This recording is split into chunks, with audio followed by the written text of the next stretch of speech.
गुनाहों की नहुसत ने वबाओं में धकेला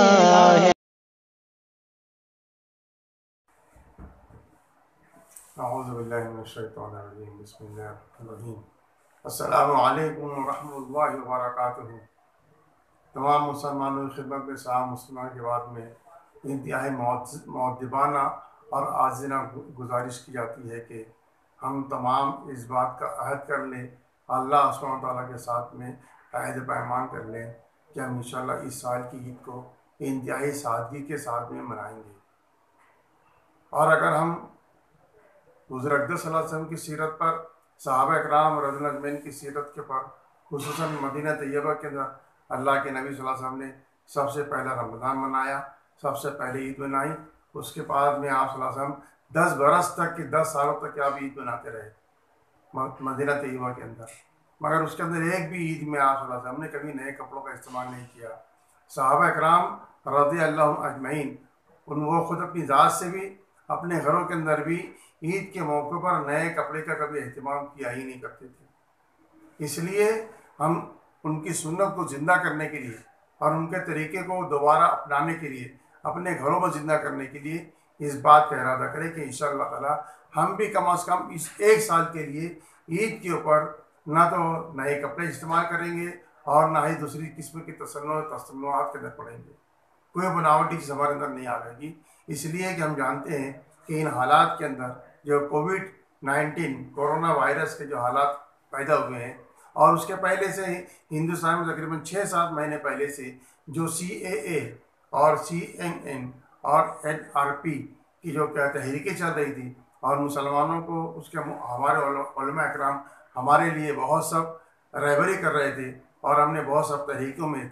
हिस्सा लिया और मुसलमान बहनों ने, औरतों ने भी अपने आप को खपाया, लगाया। औरतों ने भी उसके अंदर बहुत सब तहरीकों में साथ दिया है और एहतिजाजी जुलूस निकाले हैं और एहतिजाज किया है। तो कम अज़ कम इस वक्त में मुसलमानों के हालात ऐसे हो गए हैं कि जो प्राइवेट नौकरी करते थे उनकी नौकरियां चली गई, उनकी इनकम टोटल बंद हो चुकी है। जो बेचारे दूसरों को खाना खिलाया करते थे उनके घरों में खुद खाने के लिए नहीं है और चूँकि वो लोग खुददार हैं इसलिए किसी के सामने हाथ नहीं फैला रहे हैं और वो हाथ नहीं फैला रहे हैं तो हमारा गुमान ये हो गया है कि मुसलमानों के पास में यानी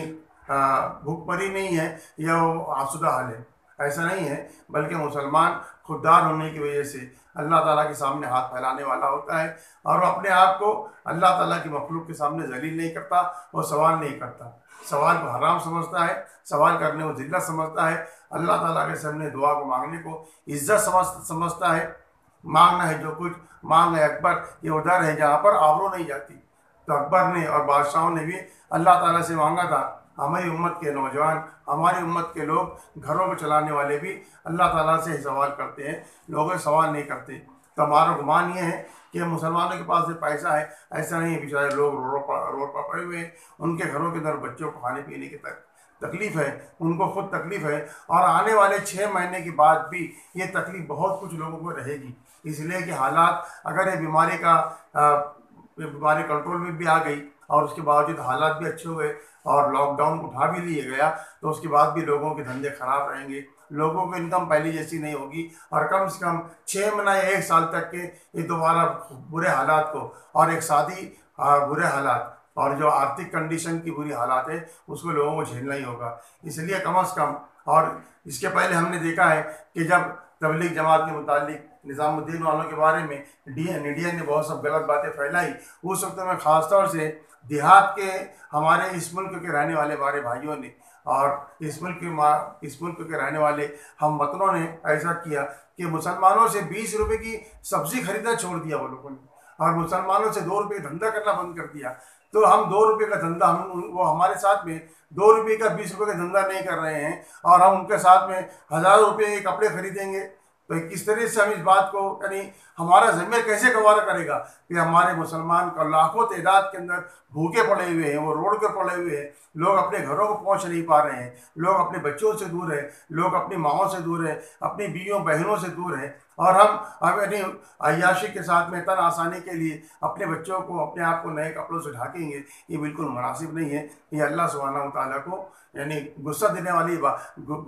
वाली आदतें हैं और गुस्सा दिलाने वाले काम हैं। इसलिए मेरी आजिज़ाना और मुअद्दबाना दरख्वास्त है कि कम अज़ कम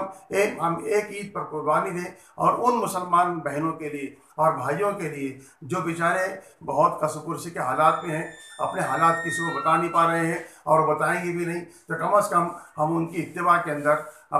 हम सादगी के साथ ईद मना लें। अल्लाह के नबी सल्लल्लाहु अलैहि वसल्लम ने वैसे ही फरमाया कि जो कुछ भी तुम्हारे पास में अच्छे से अच्छा कपड़ा मौजूद हो, जो तुम्हारे घर में मौजूद है, उसको अच्छे से साफ कर लो, धो लो और उसी पर ईद करो। ईद जो है वो अच्छे कपड़ों पहनने का नाम नहीं है, बल्कि वो ईद जो है वो दिल के कैफियत का नाम होता है। जो आदमी आमाल करता है, रमज़ान महीने के रोज़े अच्छे तरह रखता है और तकवा इख्तियार करने की कोशिश करता है, तो अल्लाह ताला उसको दिल के अंदर खुशी अता फरमाते हैं। उस खुशी का नाम ईद है और ईद उल फित्र उसी को कहते हैं। अल्लाह ताला ने खुद रमज़ान के बारे में फरमाया था, या अय्युहल्लज़ीना आमनू कुतिबा